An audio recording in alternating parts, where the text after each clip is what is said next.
Ռուսական ուժերը գիշերը հերթական հրթիռային հարձակումն են իրականացրել Ուկրաինայի մայրաքաղաք Կիևի ուղղությամբ։ Հարձակման հետևանքով Գոլոսեևսկի շրջանում հրդեհներ են բռնկվել պահեստային տարածքներում, իսկ Դարնիցկի շրջանում հրթիռն ընկել է դպրոցի հարևանությամբ, վնասելով շենքի պատուհանները։ Զոհերի կամ վիրավորների մասին տեղեկություններ չկան։ Հուլիսի սկզբից Կիևը մի քանի լայնածավալ հրթիռային եւ անօդաչու հարձակումների է ենթարկվել։ Ուկրաինան շարունակում է արևմտյան գործընկերներից պահանջել ուժեղացնել երկրի հակաօդային պաշտպանությունը։ Ամերիկայի Միացյալ Նահանգները հայտարարել է Պատրիոտ հրթիռային արտադրության լիցենզիա տրամադրելու պատրաստակամության մասին, իսկ Ֆրանսիան Ուկրաինային Նորսերենդի SAMP-T համակարգեր կփոխանցի։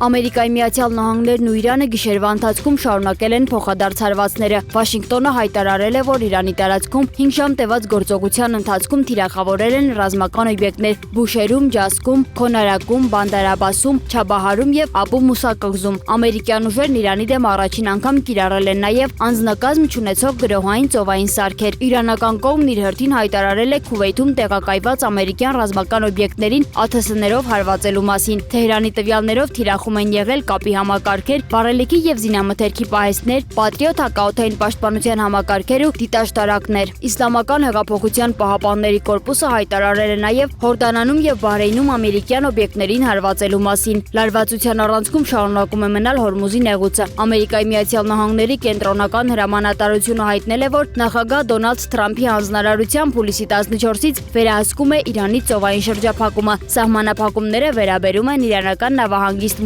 գործող կամ դրանք լքող նավերին։ Ամերիկայի Միացյալ Նահանգների նախագահ Դոնալդ Թրամփը հայտարարել է Իրանի ուղղությամբ նոր ուժգին հարվածների մասին։ Նրա խոսքով ամերիկյան ուժերը Թեհրանին շատ լուրջ հարվածներ կհասցնեն այսօր երեկոյան եւ վաղը։ Մինչ այդ Ամերիկայի Միացյալ Նահանգների նախագահը հայտարարել էր Իրանի ծովային շրջափակման վերականգնման մասին։ Թրամփի հայտարարություններին արձագանքել էր Իրանի արտգործնախարար Աբբաս Արաղչին։ Նա պնդել է, որ Իրանը միշտ եղել է եւ կմնա Հորմուզի նեղուցի պահապանը։ Ռուսաստանում ձերբակալվել են Օմսկի մարզի 2 բնակիչներ, որոնք սոցիալական ցանցերում հրապարակել էին նավթավերամշակման գործարանի վրա ուկրաինական ԱԹՍ-ների հարձակման տեսանյութեր։ Ռուսաստանի Դաշնության անվտանգության դաշնային ծառայության տվյալներով գործերն ուղարկվել են դատարան։ Նման հարձակումների եւ դրանց հետևանքների նկարահանումը ենթադրում է վարչական տուգանք, սակայն իրավապահները տեղեկատվության հրապարակումը կարող են դիտարկել նաեւ որպես օտարերկրյա կողմին տվյալների փոխանցում դավաճանության հոդվածով։ Վենեսուելայում ավերիչ երկրաշարժի հետևանքով զոհերի թիվը հասել է 4561-ի, եւս 16740 մարդ վիրավորվել է։ Ըստ հրապարակված տվյալների շուրջ 18000 մարդ մնացել է անօթևան։ Ամբողջությամբ ավերվել է 190 շենք եւ 856-ը զգալի վնասներ են կրել։ Որոնողափրկարարական աշխատանքների ընթացքում փրկվել է ավելի քան 6400 մարդ։ Տուժածների համար բացվել է 107 ժամանակավոր ճամբար։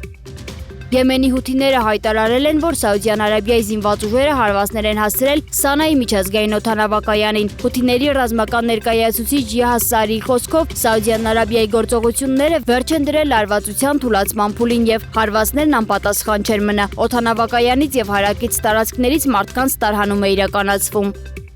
Ուկրաինայի նախագահ Վոլոդիմիր Զելենսկին Փարիզում հանդիպել է Ֆրանսիայի նախագահ Էմանուել Մակրոնի հետ, քննարկելով ռազմաճակատում իրավիճակը եւ Ուկրաինայի հակաօդային պաշտպանության ուժեղացման հարցը։ Զելենսկու խոսքով առաջնահերթ է համարվել ուկրաինական հոպերը եւ արագացնել եվրոպական հակաբալիստիկ համակարգերի զարգացումը։ Հանդիպման ընթացքում Զելենսկին Մակրոնին պարգևատրել է Ուկրաինայի բարձրագույն պետական պարգևներից մեկով՝ ազատության շքանշանով։